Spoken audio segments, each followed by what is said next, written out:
Hello दोस्तों, नमस्कार। लीजिए आज जो है आपके समक्ष जो है 3.6 का जो है अंतिम क्वेश्चन चल रहा है, जो कि सेकंड क्वेश्चन का जो है थर्ड क्वेश्चन बताने वाले हैं, जो कि हमारा थ्योरेटिकल क्वेश्चन चलने वाला है। ये जो है बेटा चैप्टर नंबर तीसरा का जो है जो है दो चर वाले रैखिक समीकरण युग्म का जो है सबसे अंतिम क्वेश्चन है। यहाँ पे देखने वाले हम लोग आज बोलते हैं कि रूही नाम की एक लड़की है।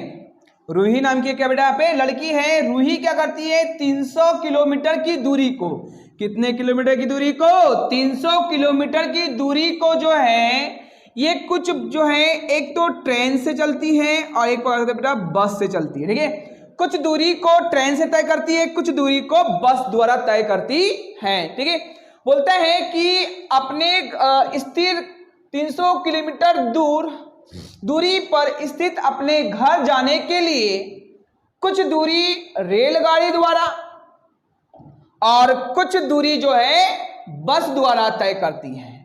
यदि रूही जो है 60 किलोमीटर की दूरी, कितने किलोमीटर की दूरी, 60 किलोमीटर की दूरी ट्रेन द्वारा और शेष 300 में से 60 घट जाएगा तो 240 किलोमीटर की दूरी को तय करने के लिए बस का प्रयोग करती है। ठीक है दोस्तों, इसी प्रकार जो ये एक कंडीशन बन गई तो ये पूरी प्रोसेस करने के लिए, घर जाने के लिए उसे जो है 4 घंटे का क्या लगता है बेटा, उसे समय लगता है। उसी प्रकार जो है यदि वह लड़की जो है, रूही जो है 100 किलोमीटर की दूरी, कितने किलोमीटर की बेटा, 100 किलोमीटर की दूरी ट्रेन द्वारा और शेष जो है 300 में से 100 घटेगा तो बचे कितना पे 200 किलोमीटर। 200 किलोमीटर की दूरी जो है बस द्वारा तय करती है।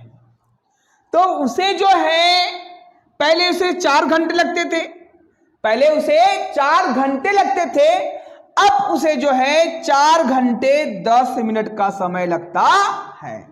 4 घंटे 10 मिनट का समय लगता है, मतलब 10 मिनट क्या होता है बेटा, अधिक लगते हैं।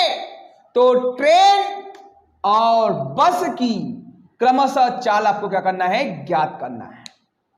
क्या आप उस बस में थे क्या? नहीं, रूही नाम की लड़की थी। अब कोई बेटा आप बस में बैठते तो क्या आप बस की स्पीड में पता करते हैं? ड्राइवर को पता होता है कि मैं कितने स्पीड में भगा रहा हूं। ठीक है दोस्तों, तो रेलगाड़ी की स्पीड को मानना पड़ेगा जिसका चार्ज, ऐसा वैल्यू जिसका मान हमें पहले से ज्ञात नहीं होता है, अज्ञात होता है, ऐसे वैल्यू को हम बोलते हैं चर राशि। और चर राशि का मान चेंज होते रहता है। ठीक है दोस्तों, तो रेलगाड़ी और बस की चाल हमें पता नहीं है तो मानना पड़ेगा। क्या बच्चों, मानना पड़ेगा। तो मान लेते हैं, हम लोग मानते हैं कि माना कि एक रेलगाड़ी की चाल x किलोमीटर प्रति घंटा है। ठीक है दोस्तों, मान लेते हैं, देखते हैं। माना कि रेलगाड़ी की चाल, माना कि रेलगाड़ी की चाल x किलोमीटर प्रति घंटा है। कितने किलोमीटर बेटा, x किलोमीटर प्रति घंटा है। तथा बस की चाल y किलोमीटर प्रति घंटा है। हमने मान लिए, चूंकि आप जानते हैं चाल बराबर दूरी बटे समय, और इसी का यदि मैं तिर्यक गुना कर देता हूं उसका मैं, तो बन जाएगा बेटा यहाँ पे क्या, दूरी बराबर क्या है, दूरी बराबर चाल गुणित समय। ये आप उसको अलग अलग प्रकार से बना सकते, कोई दिक्कत नहीं है। अब बेटा शर्तें दी हुई है। पहली शर्त दिया हुआ है, बोलता है कि यदि रूही 60 किलोमीटर की दूरी रेलगाड़ी से एंड शेष दूरी बस द्वारा तय करती है तो उसे 4 घंटे अधिक लगते हैं। इसी प्रकार जो है यदि रुई 100 किलोमीटर की दूरी रेलगाड़ी से एंड शेष दूरी बस द्वारा तय करे तो उसे अभी 4 घंटे लगते थे, अब बेटा कहां पे 10 मिनट अधिक लगते हैं। तो बेटा हम लोग बारी बारी से इन शर्तों का प्रयोग करते हैं और इक्वेशन में कन्वर्ट कर देते हैं। तो लिखेंगे हम बेटा यहां पे क्या, प्रथम शर्ता अनुसार, पहली शर्त के अनुसार। ठीक है दोस्तों, जैसे कि आपको बताया था मैंने कि सर चाल बराबर क्या होता है, तो दूरी बटे समय। यदि अपन ऐसा नहीं करते बेटा, अपन ऐसा भी कर सकते इसको, क्या बेटा, समय बराबर क्या बेटा, समय बराबर दूरी गुणित दूरी, समय बराबर क्या होता है, दूरी बटे चाल भी होता है, इसकी गुणा में से बटे में आ जाएगा। ठीक है दोस्तों, ये कंडीशन हो जाती है। ठीक है, तो बेटा देखिए क्या होता है कि बस रेलगाड़ी की चाल क्या है, x किलोमीटर प्रति घंटा है, अब बस की चाल क्या है, y किलोमीटर प्रति घंटा है। पहली कंडीशन बोलता है कि रूही जो है 60 किलोमीटर की दूरी, अरे कितने किलोमीटर की दूरी, 60 किलोमीटर की दूरी को x किलोमीटर प्रति घंटे की चाल से, मतलब रेलगाड़ी द्वारा चलता है, तो इसे जो कितना समय लगता है, तो समय बराबर दूरी बटे समय, दूरी क्या है 60 और चाल क्या है x किलोमीटर प्रति घंटा, तो समय क्या जाएगा x 60 बटे x घंटा, ये उसका समय आ जाएगा। मतलब उसे इतना घंटा लगेगा उसको जो है, यदि 60 किलोमीटर की दूरी तय करता है ट्रेन के द्वारा, तो इतना समय लगेगा। इसी प्रकार जो है शेष क्या, शेष दूरी को, वो जो है शेष दूरी मतलब कितना पड़ेगा, 300 में से 60 घटेगा तो 240 बचेगा। 240 किलोमीटर की दूरी को y किलोमीटर प्रति घंटे की चाल से, मतलब बस के द्वारा चलती है, तो उसे जो है 240 बटे y समय लगेगा। दोनों समय मिलाकर उसे टोटल कितना घंटा लगा रे, 4 घंटे का समय लगा। ठीक है दोस्तों, इसको सॉल्व करेंगे हम लोग और समीकरण नंबर 1 में कन्वर्ट कर देंगे। ठीक है दोस्तों, देखते हैं। तो ये बन गया आपका क्या, 60 किलोमीटर दूरी को चलने के लिए ट्रेन द्वारा जो है x किलोमीटर दूरी x किलोमीटर प्रति घंटे के हिसाब से चलता है, तो उसे इतना समय लगता है। इसी प्रकार जो शेष बची दूरी कितना है, 240 दूरी को तय करने के लिए y किलोमीटर प्रति घंटे की चाल से चलता है, तो उसे 240 बटे y लगता है, जो कि दोनों को मिलाकर कितना पे 4 घंटे का समय लगता है। कितना, 4 घंटे का समय लगता है। बटे में लगा देंगे 1, जैसे अंते अंश बीच में बराबर का चिन्ह रहता है, तो ऊपर का ऊपर कर सकता है। यदि तीनों स्थान 4 से कट रहा है, 3 4 1 का 4, 4 6 का 24 लगाए अपने 0, 4 1 का 4 बस इतना पे 2, 4 पंचे 20, अरे 4 पंचे 20 हो गया, 4 पंचे का बेटा पे 20 हो गया। ठीक है दोस्तों, अब बना क्या समीकरण, ये बन गया पे 15 बटे x प्लस 60 बटे y बराबर कितना हो गया 1। ठीक है दोस्तों, अब बेटा हम कर सकते हैं इसको क्या, देखिए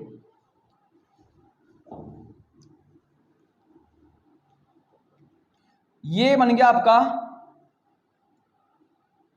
बेटा, मैं क्या करता हूं पे कि ये दोनों में से दोनों ही पद में 15 कॉमन निकल सकता है, क्योंकि इसको मैं 15 को मैं 60 को लिख सकता हूं क्या पे, यहाँ पे 15 बटे y प्लस 4 गुणित 15, 15 चौके 60 और तुम्हारा क्या है बेटा ये x चल रहा है, ये तुम्हारा क्या है y बराबर यहाँ पे 1 है। ठीक है दोस्तों, जैसे कि आप देख पा रहे हैं कि दोनों ही पद में क्या दिख रहा है, सेम टू सेम 15। 15 को निकाल लो कॉमन, अंदर बचेगा क्या रे, अंदर बचेगा बेटा पे 1/x प्लस 4 मतलब क्या पे इसको 4 गुना 1/y। बेटा इसको क्या है 4/y, तो इसको लिखता हूं 4 गुना 1/y के रूप में कन्वर्ट कर सकता हूं उसको मैं, ठीक है दोस्तों। तो मतलब क्या हो जाएगा पे 4 गुणित 1/y बराबर कितना पे 1। अब इसको मान लेते हैं, मान लेते हैं कि 1/x को मैं a मान लेता हूं और 1/y को मैं इसको b मान लेता हूं। इस प्रकार जो है ये बन जाएगा 15 कोष्टक के अंदर में a प्लस 4 और 1/y मतलब होता है b बराबर कितना पे 1। इसका अंदर मल्टीप्लाई कर दूंगा तो बनेगा कितना पे 15a, यार नहीं भी करते तो कोई दिक्कत नहीं था, 15a नहीं करो यार कोई दिक्कत नहीं, छोड़ रहने दो इसको, फर्जी में क्या है स्टेप बढ़ रही है ऐसे में, ठीक है दोस्तों। करते हम लोग क्या दिया यहाँ पे 15, मैं बेटा 15/x को लिख सकता हूँ पे 15 गुणित 1/x प्लस इसको लिख सकता हूँ क्या बेटा पे 60 गुणित 1/y बराबर कितना पे 1, ठीक है दोस्तों। ये कैंसिल कैसे किए, 4 का 4, 4 6 का 24 लगाया 0 और 4 का 4 बचाता हूँ 2, 4 पंचे 20, ठीक है। तो मैं इसको मान लेता हूँ बेटा, क्या माना कि 1/x को a मान लो और बेटा यहाँ पे 1/y को अपन मान लेते b। तो इसका बन जाएगा, ये समीकरण बन जाता है 1/x मतलब a प्लस 1/y मतलब बेटा b बराबर यहाँ पे 1। समीकरण नंबर बन गया तुम्हारा क्या है 1। इसी प्रकार जो है अब मैं द्वितीय शर्त का प्रयोग करता हूं, द्वितीय शर्ता अनुसार, दूसरी शर्त के अनुसार। दूसरी शर्त क्या होता है कि रूही जो बेटा 100 किलोमीटर की दूरी को तय करने के लिए ट्रेन द्वारा तय करती है और ट्रेन की चाल क्या है x किलोमीटर प्रति घंटा, तो बेटा इससे समय क्या लगेगा पे 100/x लग जाएगा। इसी प्रकार जो है रूही जो शेष बची चाल कितना पे 200 किलोमीटर की चाल मतलब 300 में से 100 घटेगा तो बचे कितना पे 200, और शेष चाल को जो है ये शेष दूरी को जो है ये बस द्वारा, बस की चाल क्या है y है, बस द्वारा तय करती तो इतने 200/y समय लगेगा इसके लिए। तो ये दोनों को समय लगने, दोनों द्वारा जो समय लगता है उसे पहले जो तय करता था उससे 10 मिनट अधिक लगता है।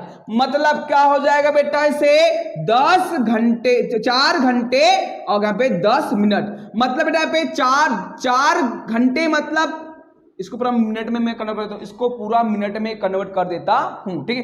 तो बन जाएगा कितना बेटा 240 और बेटा धन कितना पे 10 मिनट अधिक, मतलब कितना पे आएगा बेटा कितना पे 250 क्या ये मिनट है। मैं ये मिनट को मैं घंटे में कन्वर्ट करने के लिए इसको 60 से मैं डिवाइड कर देता हूँ। मतलब ये हुआ बच्चों कि पहले उसे जो है 240 मिनट लगते थे, अब उसे 10 मिनट अधिक, मतलब बेटा कितना पे 250 मैं 60 कर देता हूं। 60 इसलिए किया, इसको मैं क्या किया मिनट को मैंने घंटे में कन्वर्ट करने के लिए इसको 60 के डिवाइड किया, ठीक है दोस्तों। 1 शून्य से 1 शून्य कैसे हो जाएगा, अब बेटा कट रहा है 25 1 का 25, 2500 के 100 और 25 8 200, 25 8 200 और 2500 के 100, मतलब बना क्या बेटा पे ये बन गया 4/x धन 8/y बराबर 1/6। आपको बता दो मैं यहाँ पे इसमें 4/x में सोचता हूं 4 गुना 1/x और 8 गुना 1/y 1/6। जैसे कि आप जानते हैं 1/x को मैंने a मान लिया हूं तो वो इसलिए बेटा पे 4a प्लस और 1/y को मैंने b मान लिया हूं तो 8/कितना पे b बराबर कितना पे 1/6। मैं इसको तिर्यक गुना कर दूंगा तो ये बन जाएगा बेटा कितना पे ये, इसको तिर्यक गुना करूंगा तो 6 4 24a प्लस 6 8 48 6 8 48 b इज इक्वल टू बन गया बेटा पे 1, ठीक है। ये बन गया आपका समीकरण नंबर 2। मैंने आपको कहा ना कि थ्योरी वाले क्वेश्चन से समीकरण में बदलना सबसे इंपॉर्टेंट चीज है, जिसने इसको लगा रहा तो लाइव झिंगा लाला, ठीक है दोस्तों। देखते हैं समीकरण नंबर 1 और समीकरण नंबर 2 हमने बना लिया यहाँ पे। अब इस समीकरण को हम लोग विलोपन विधि का प्रयोग करके हम लोग जो है यहाँ पे a और b का मान निकालेंगे और a और b को भी 1/x और 1/y से कंपेयर करके हम x और y का मान निकालेंगे, जो कि हमारा ट्रेन और बस की चाल निकल आएगी, ठीक है दोस्तों। देखते हैं, जगह ना होने का मैं इसको इतना मिटा देता हूं। देखिए दोस्तों, अब क्या करना है अपने को, दोनों समीकरण का जो है आप विलोपन विधि का प्रयोग करके जो है यहां से हम लोग मान निकाल लेंगे। ठीक है दोस्तों, देखते हैं विलोपन विधि से, विलोपन विधि से, चूंकि विलोपन विधि बोलती है कि समीकरण नंबर 1 को देखो और समीकरण नंबर 2 को देखो कि क्या इसका पहला पद बराबर है, पहले चर राशि का कोफिशिएंट मतलब गुणांक बराबर है क्या, नहीं। क्या दूसरा वाला जो पद है चर राशि, इसका कोफिशिएंट मतलब गुणांक बराबर है क्या, नहीं। दोनों ही चर राशियों का जो है गुणांक जो है बराबर नहीं है। बेटा कोई भी एक चर राशि का गुणांक को बराबर करने के लिए क्या करते हैं, समीकरण नंबर 1 में a के सामने जो संख्या है इसका गुणा कर दो समीकरण नंबर 2 में, और समीकरण नंबर 2 में जो a के सामने संख्या है उसका गुणा कर दो काय में, 1 में कर दो। तो जो बोले बेटा जो लिखा है यहाँ पे, मैंने इसको कर दो बेटा, लिख देता हूं उसको मैं। समीकरण नंबर 1 में 24 का तथा समीकरण नंबर 2 में 15 का गुना करके घटाने पर करें। 24 पंचे होता कितना है, 24 पंचे 120 और बी ए है तो ए, प्लस 24 शून्य शून्य और 24 छक 144। ठीक है दोस्तों, बराबर अब बी है तो बी और 24 एका 24। ठीक है दोस्तों, आगे बढ़ते हैं। अब 15 का गुना किससे कर 24 से, 15 का गुना किससे 24 है, सॉरी 15 का 5 से कर दिया, आई एम सॉरी। ठीक है, और बेटा क्या करना है अपने को, 15 का गुना करना है 24 से। 15 चौके 60, 60 की लगाए 6 और 15 दूनी 30, 30 कितना पे 30 और 36, 360। इसी प्रकार जो है 24 का गुना 15 से करेंगे 360 ही आएगा ए प्लस। अब बेटा 48 का गुना किससे 15 से, 15 8 अरे 15 8 120 के लगाया अपने 0 और हासिल कितना पे 12। ठीक है, 15 चौके 60, 60 और 12 कितना पे 60 और 12 72, बी है तो बी और क्या पे 15 एका 15। ठीक है दोस्तों, देखिए गुना कर ले एक बार, ताकत से कोई दिक्कत नहीं है। ठीक है, 15 चौके 60 की लगाए 0, 15 का 15, 15 30, 30 और 6 36। ठीक है, 360। ठीक है, अब 15 8 120 की लगाए 0, हासिल का 12, 15 का 15, 15 चौके 60, 60 और 12 तुम्हारा हो गया यहाँ पे 72। ठीक है, अब चिन्हों का परिवर्तन करते घटाने पर, धन का ऋण, धन का ऋण, धन का ऋण। ठीक है दोस्तों, ये 360 प्लस में 360 माइनस में कर जाएगा। ठीक है दोस्तों, अब बचेगा धन ऋण है घटेगा, लेकिन बड़ी संख्या का चिन्ह लगेगा, 0 लगा दिया हम लोगों ने। अब बेटा यहाँ पे 2 हो जाएगा, 4 में से 2 घटेगा 2 हो जाएगा। ठीक है, और 14 में 7 जाएगा तो 7 हो जाएगा। ठीक है, अब बी है तो बी, बड़ी संख्या धन का चिन्ह लगाते नहीं है। ठीक है, अब क्या बेटा यहाँ पे 15 ऋण में है और 24 काय में बेटा यहाँ पे धन में है। 24 और यहाँ पे बेटा कितना पे 5, यहाँ पे 9, मतलब बेटा 24 में से 15 घटेगा तो 9 बचेगा, लेकिन बड़ी संख्या धन का चिन्ह लग गया। ठीक है दोस्तों, अब बेटा क्या ये गुना में है तो इसके बटे में आ जाएगा, मतलब बटे क्या हो जाएगा पे 720, गुना में इसके बटे आ जाएगा 9 बटे 720, 9 का 9, 9 8 72, मतलब बेटा क्या पे बी का मान कितना आ गया 1 बटे 80, कितना है 1 बटे 80। अब क्या करेंगे, बी का मान समीकरण नंबर 1 में रखने पर, चूंकि समीकरण नंबर 1 क्या दिया बेटा 15a प्लस 60b बराबर 1, इसीलिए क्या 15a प्लस 60 और b का मान है 1 बटे, अरे b का कितना है 1 बटे 80, 1 शून्य से 1 शून्य कैंसिल हो जाएगा, बेटा यहाँ पे 2 तिया 6, 2 चौके 8, मतलब 3 बटे 4, 3 बटे 4। इसको मिटा देता है, अपन लोग को दिक्कत नहीं होना चाहिए इसका। ठीक है, अब देखो क्या होता है,